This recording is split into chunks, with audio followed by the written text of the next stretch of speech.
Magandang araw sa inyong lahat, lalo na sa mga tagapanood ng Knowledge Channel. Ito si Dr. Tereso Tulyao, Profesor ng Economics sa De La Salle University at author ng maraming aklat sa economics sa mataas na paaralan at sa kolehiyo. Ano ibig sabihin ng marginalism? Ito ay ang karagdagan kaysa kabuuan. Sa economics, ang mahalaga ay yung dagdag na gastos o dagdag na benepisyo kaysa kabuuang gastos o kabuuang benepisyo. Sa makatuwid, kung kayo ay gumagawa ng desisyon, okay, nag-aaral na kayo, no? At biglang itinaas ang presyo o ang inyong tuition fee, kayo ay magdidesisyon.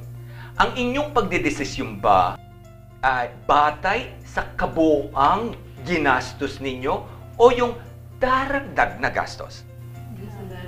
Doon sa daragdag na gastos, sapagkat yung mga nagastos niyo ay wala ng kabuluhan, no? Sa inyong pagdedesisyon kung kayo mananatili sa inyong paaralan o inyong universidad o inyong kolehiyo o hindi. Kung sa palagay ninyo, ito ay masyadong mataas ang dagdag na gastos kaysa dagdag na kasiyahan o benepisyo, maaari kayong umatras. Samantala, kung ang karagdagang benepisyo o kasiyahan ay mas mataas sa karagdagang gastos, kayo ay susulong sa inyong pagkonsumo ng bagay na yan. Kahit hindi na ninyo tinitignan ang mga nakaraang gastos sapagkat yun ay nakalipas na. Katulad yan, kapag kayo nag-aaway, no? Di ba? Sabi natin, pag nagbati kayo, kinakailangan, wala na, start from zero. Kaya lang, pag nag-away uli kayo, ungkat ka ng ungkat. Di ba? Hindi yon ang sinasabi sa marginalism. Sa marginalism, yung dagdag, hindi yung nakaraan. May dalawang pananaw sa economics. Ano itong dalawang pananaw sa economics? Positibong economics at normatibong economics. Tama. Ano ang ibig sabihin ng positibong economics? Kung paano patatakbuhin. Ayan, kung papaano patatakbuhin. Ibig sabihin, naglalakad tayo kung papaano pinatatakbo ang economics. Ano naman ang, Eloisa, ang normative economics? Kung ano po yung nararapat sa pagpapatakbo ng isang ekonomiya. Tama, tumpak. Ano ang nararapat sa pagpapatakbo ng isang ekonomiya? Sa lawak ng economics, mayroon tayong dalawang pamamaraan. Ano ito? Microeconomics. Microeconomics, Macroeconomics. Okay. Ang microeconomics ay ang pagsusuri ng alokasyon ng yaman batay sa mga maliliit na sangay ng ekonomiya tulad ng pamahayan, bahay kalakal, at mga kumpanya at ahensya ng pamahalaan. Samantala, ang macroeconomics ay natutungkol saan? Sa kabuuan po ng Okay, tama. buwan. Ang kabuuang ekonomiya, ang ekonomiya ng Pilipinas ay pinag-aaralan sa economics. Ano ang nangyayari sa kabuuang pagkonsumo, ano ang nangyayari sa kabuuang pangangapital, ano ang nangyayari sa ating kalakalan. Tinitingnan din natin dito ang pamumuwis ng pamahalaan at ang mga gugulin ng pamahalaan. Tinitingnan din dito ang inflasyon at ang antas ng kawalan ng trabaho. Dahil ang economics ay isang agham panlipunan, may kakaiba itong pamamaraan sa pagsusuri at pag-aaral ng yaman at ng alokasyon. At yan ay ang pagsusuring siyentipiko. Bakit ginagamit ang pagsusuring siyentipiko sa pag-aaral ng economics? Upang maglahad ng problema. Upang maglahad ng problema, Upang makapagbigay ng hypothesis. upang makapagbigay ng hypothesis. Lahat ng mga binabanggit ninyo ay bahagi ng tinatawag nating siyentipikong pamamaraan. Ang siyentipikong pamamaraan ay nagsasaad na ang ating pagsusuri ay sistematiko. Sa makatuwid, ito ay nagsisimula sa paglalahad ng problema pagbibigay ng hypothesis, paglikom ng datos at impormasyon, pagsusuri ng mga datos at ang interpretasyon ng mga datos. Sa anumang problema, kinakailangan magbigay tayo ng paglalahad ng problema upang suriin kung ano ang dapat nating pag-aralan. At dahil meron tayong isang problema, kinakailangan meron tayong panukalang sagot. Ang tawag natin sa panukalang sagot ay hypothesis. Matapos nating ibigay ang ating hypothesis, kinakailangan ay mangalap tayo ng mga impormasyon at datos. At mula sa mga datos na ito ay susuriin natin at magbibigay tayo ng isang konklusyon. Maaring sang-ayunan ang ating hypothesis o tanggihan ang ating hypothesis. Kung ito'y tatanggihan, magbabago na naman tayo ng hypothesis at tutungo na naman tayo sa proseso ng siyentipikong pamamaraan. Dahil ang economics ay isang agham, ito ay gumagamit ng sistematikong pamamaraan ng pagsusuri at pag-aaral. Katulad ng pag-aaral na ginagamit sa biolohiya, fisika, chemistry, at iba pang agham. Ngunit ito ay isang agham panlipunan. Ano nga ba ang ibig sabihin ng agham panlipunan? Louie? Ang agham panglipunan ay interaction sa isang lipunan upang mapanatiling buhay, matatag at maunlad ang isang lipunan. Husay. Ibig sabihin, sinusuri natin kung papaano ang isang lipunan o ang mga tao sa isang lipunan ay nag-uugnayan upang mapanatiling buhay, matatag ang isang lipunan. Ang economics ay isa lamang sa mga agham panlipunan. Maraming sangay ng agham panlipunan. Psikolohiya ay isang agham panlipunan. Sosyolohiya, kasaysayan, okay? Sapagkat ito ay natutungkol sa interaksyon ng mga tao. At dahil ang economics ay hindi lamang agham panlipunan, ito rin ay isang agham komersyal.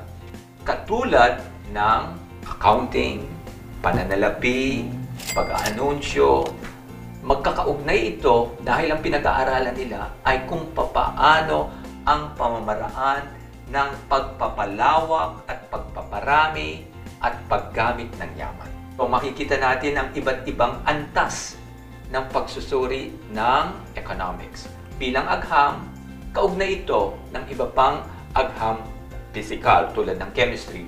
Bilang agham panlipunan, kaugnay ito ng kasaysayan, agham pampolitika at sosyolohiya.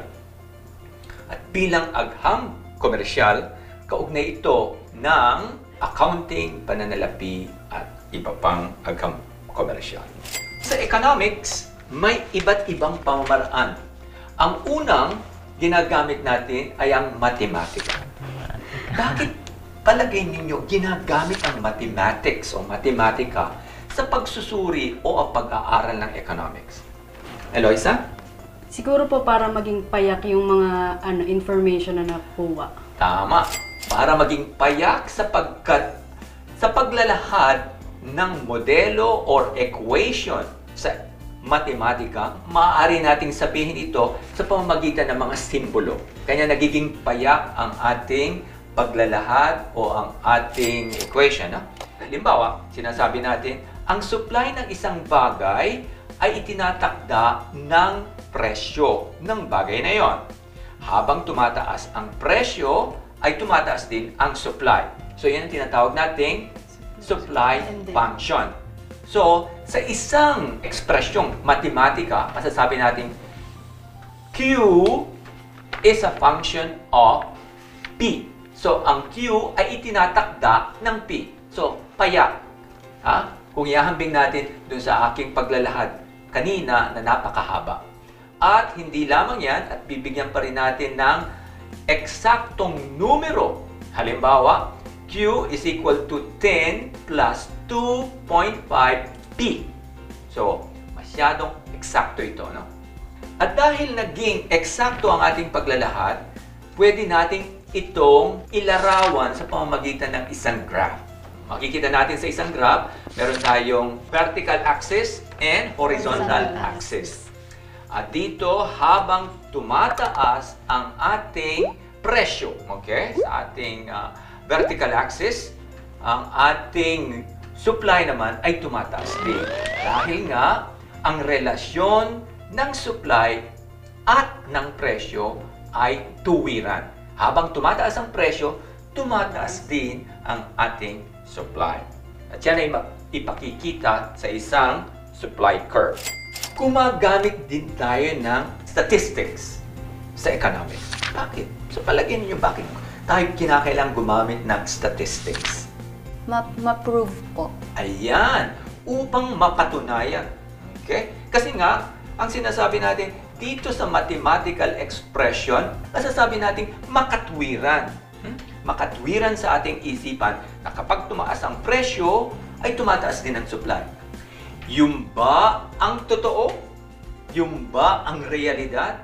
Upang malaman natin kung ito ang realidad, kinakailangan mangalap tayo ng impormasyon at gumawa tayo ng statistical proof o pagpapatunay na statistical na nagsasabing tunay nga na kapag tumataas ang presyo, ay tumataas din ang supply.